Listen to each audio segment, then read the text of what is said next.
आसपास अपनी दुकानें लगाते थे वो एक जगह लगा सके। इस समय आपको हम बता दें कि प्रधानमंत्री वन की सुरक्षा का कार्य दिया। जब वो पश्चिम में गए सामवेद से आश्रम, यानी जो भारत के तीर्थ हैं उनकी कैसे रक्षा की जाए, जो भारत के आश्रम हैं किस तरह से हम अपने गिरि को बचाएं, किस तरह से हम अपने पर्वत को बचाएं। किस क्षेत्र में जब हम जाते हैं तो जो सन्यासी परंपरा हमको मिलती है उसमें सरस्वती, भारती और पुरी जो शिक्षण संस्थान हैं उनको कैसे बचाया जाए, जो उच्च उनके संरक्षण का कार्य दिया गया। तो आदि शंकर ने ये जो चारों धाम स्थापित किए देश के चारों दिशाओं में, कि कलयुग में भगवान हनुमान साक्षात विराजमान हैं और साक्षात विराजमान हैं और इसलिए भक्तों को साक्षात दर्शन भी देते हैं। उनको उद्धृत कर God has gifted us everything. We should use it but not this. धाम में पुनर्निर्माण के अंतर्गत प्रस्तावित कार्यों का लोकार्पण किया जा रहा है और साथ ही केदारनाथ धाम वास्तव में बहुत ही खुशी का पल है। गौरव के ये अनमोल से हमारे देश के प्रख्यात प्रधानमंत्री श्री नरेंद्र मोदी जी हमारे साथ रूबरू होने जा रहे हैं।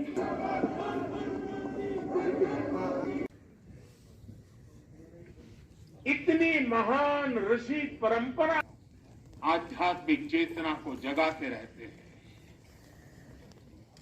ऐसे अनेक संतगण कार्यक्रम में जुड़े हैं, उनके आशीर्वाद हमारी बहुत बड़ी शक्ति है। अनेक पवित्र कार्य करने के लिए उनके आशीर्वाद।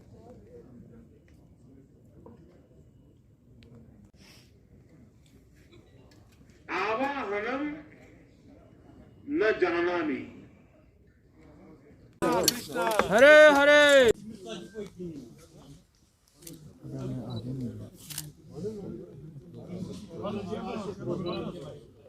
जहाँ मठों की स्थापना की गई, यहाँ मंदिरों की आश्रम। आज से कुछ वर्ष पूर्व प्रधानमंत्री श्री नरेंद्र मोदी जी ने बाबा केदारनाथ के प्रति अपनी आस्था व्यक्त करते हुए एक संकल्प किया था और आज उस संकल्प की सिद्धि हुई है। प्रधानमंत्री जी के कर कमलों से बाबा केदारनाथ की भूमि पर अनेकों निर्माण कार्यों का लोकार्पण हुआ और साथ ही साथ एक भव्य प्रतिमा का विमोचन। और मैं तो ये कहूँगा कि हमारा सौभाग्य कि हमें इस शुभ घड़ी का दर्शन करने का अवसर मिला। इस पुण्य के कार्य में प्रधानमंत्री मोदी जी के आशीर्वाद से शामिल होना हमारे नसीब में लिखा था।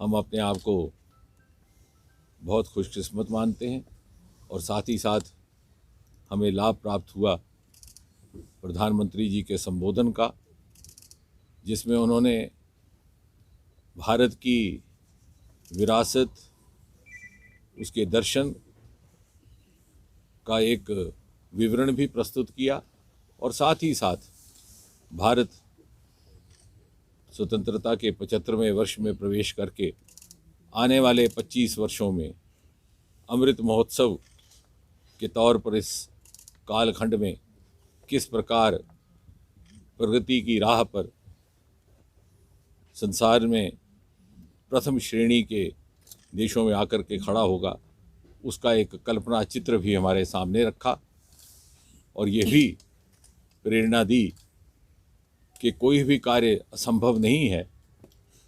भारत के राष्ट्र में इतनी क्षमता है, इतनी शक्ति है और प्रधानमंत्री जी की निष्ठा और उनके संकल्प से हम सब प्रेरित हैं। नरेंद्र मोदी साहब की सरकार ने हमेशा कोशिश की है कि जम्मू कश्मीर में बड़े पैमाने पर डेवलपमेंट हो और लोगों की भलाई हो। सड़क, स्कूल, हॉस्पिटल्स जैसे बड़े बड़े प्रोजेक्ट्स यहाँ मंजूर किए गए हैं। और अभी आपने देखा कि कुछ दिन पहले हमारे देश के ऑनरेबल होम मिनिस्टर जनाब अमित शाह साहब जब यहाँ कश्मीर आए तो श्रीनगर से डायरेक्ट फ़्लाइट शारजा के लिए उन्होंने उसको चलाया था। लेकिन बड़े अफसोस की बात है कि पाकिस्तान ने अपनी एयर स्पेस बंद करके ये बता दिया है कि पाकिस्तान कश्मीर के लोगों का सबसे बड़ा दुश्मन है।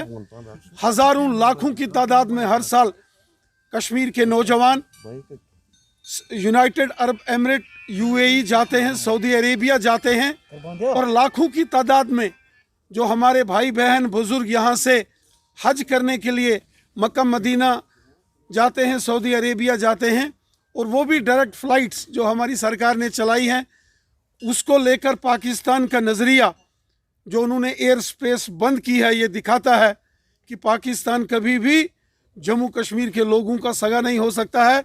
पाकिस्तान कभी भी जम्मू कश्मीर का हमदर्द नहीं हो सकता है।